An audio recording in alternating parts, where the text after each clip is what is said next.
The boggy-tailed Bigfoot. Is it going, everybody? Hope we are all doing all right today. Back with a brand new video, and today's video, you can see, gorgeous spring day at the end of April. Today, I'm back up in my stomping grounds up in Billings Wood, and going to be having a nice bushcrafty kind of afternoon today. See what I get up to there. Stick around to find out what's in store there. But I'm going to be doing some cooking. I'm going to make some nettle soup. I've got a new tent today. It's payday today, guys. So bought myself a new tent, which I'm going to demo for you all, which I'll take out while camping with me in the future. And I'm going to make some dandelion flour fritters for a pudding for me tea later on. So if you want to stick around and see how that all fares out, please do.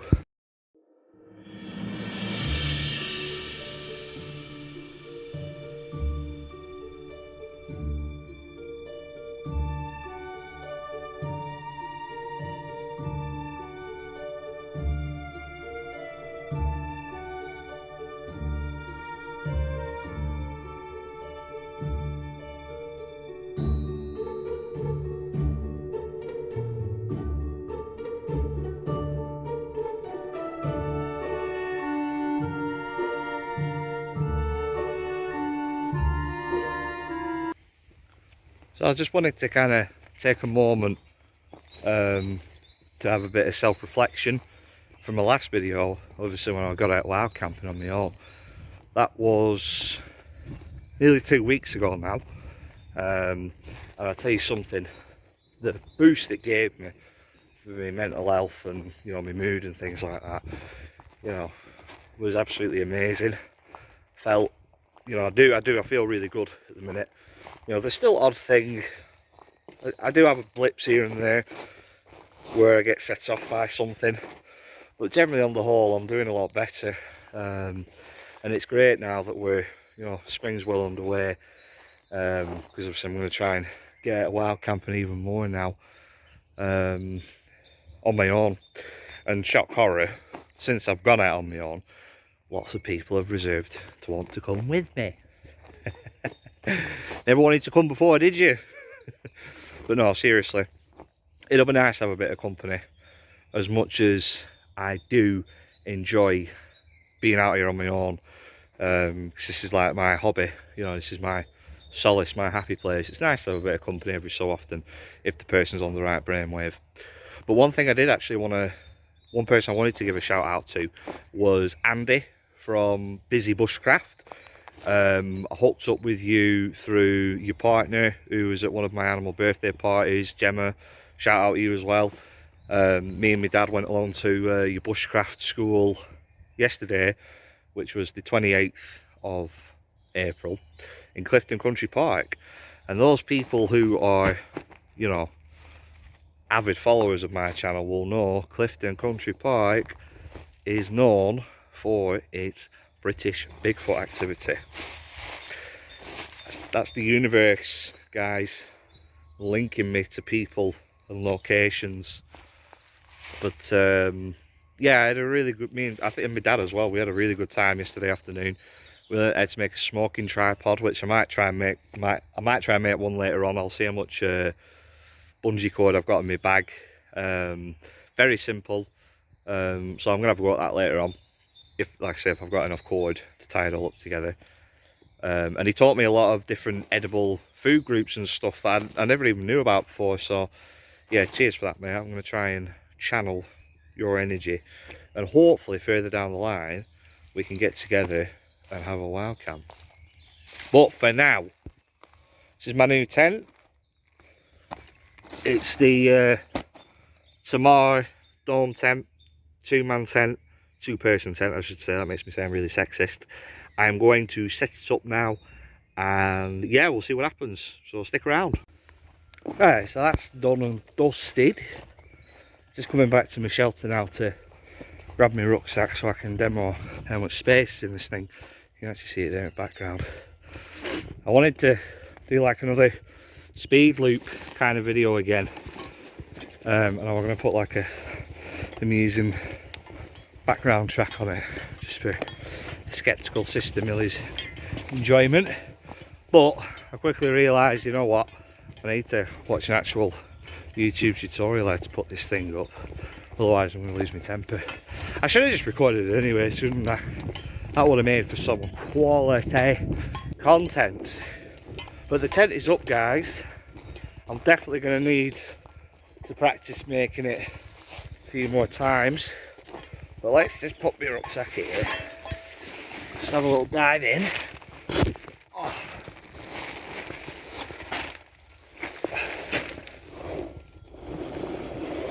Oh man, water room in here.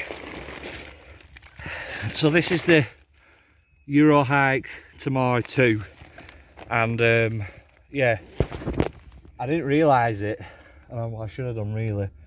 My friend Jam, Go Outdoors, she warned me when I was buying this tent, so shout out Jam, sorry for not listening to you. But this tent is it's the old way of assembling tents. It's different than my Fox one. The Fox one, you put the inner sheet up first and then the outer sheet over it, which is far easier. Whereas with this, the guy poles go on this red bit first, which is the outer sheet, and then you have to climb inside and put the inner sheet on, which is a bit of a pain. But the very first time me and Luke ever wild camped, we took this great big horrible 6-man tent with us, and that were an old tent because it was at least, let me think, when did I go? We were over 10 years old, I'll put it that way. So we took it, me and my family, we took it to France to do some camping in when I was a teenager. And that's again an old tent, that's how they're made. But looking at it though, it's got these nice fly nets on it, so that's good for ventilation. As you can see, there's, compared to the last one, I mean, I can stretch out at full length in this thing with my backpack and room to spare. So that's good at least. Let's have a look outside though. One thing that has disappointed me are these guy poles here. They're very hard. Once you thread them through at this X shape here, you're supposed to attach them into these little grooves here, and I've managed to get this one in, but I don't think the rest of them are in, and I've just had to pin them down with hooks. Yeah, see, I got that one in, but then these here at the back, I've literally just stuck them in the ground and then put a hook in that bit there. So it's not quite as constructed to the, you know, brief as it should be. See that one as well. These poles, you're supposed to put them in them little golden hoops there, and they just click in, but they kept popping out. So that were a tad annoying, but again, you know, this is a budget tent, is this. And if I'm camping up Graham Road, or a nice calm couple of days up in the lakes, and I'm not into, you know, tumultuous terrain, it should be alright. It's good for space, I have to admit. And then there's this little fly sheet as well. Goes over the top like that. So again, my good friend who Go Outdoors, Jam, she warned me, this tent, it's not great for letting rain in. Not great for keeping rain out, I should say. I'm not even going to bother doing that right now because it's not raining. As you can see, it's lovely and sunny. So there you go. That's the Tomorrow 2-man tent. So you can see the shape of it there. It should be perfectly, you know, a nice bell curve, but it's not. It's nice bell curve there, and then it just goes zoop. I'll have another couple more goes with it before I take it out camping, but overall I'll give it a 6 out of 10. The Fox one, miles easy to set up, obviously, because it's tiny, It's just a lack of space that lets it down, but this has got loads of space in it. It'll be a very comfortable night's sleep in it, I imagine. Anyway, I'm going to get it down now.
Right, so time to make this cooking tripod now.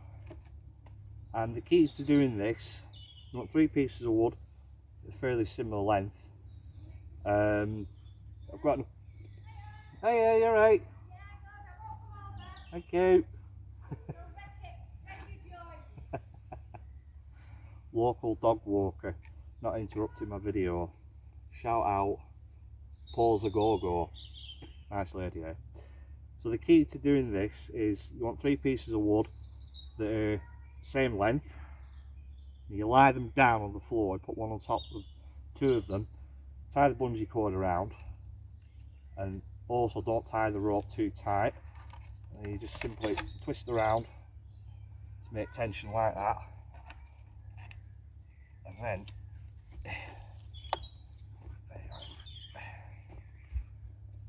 that's it. First bit done. So this is the next stage. What I've done, found 3 smaller branches, made a triangle shape like that, and then from here I'll just find some small sticks to put across that surface there, and then your pan will sit on top of there, and the heat from the fire will come up and, you know, warm up whatever it is you're cooking.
Cooking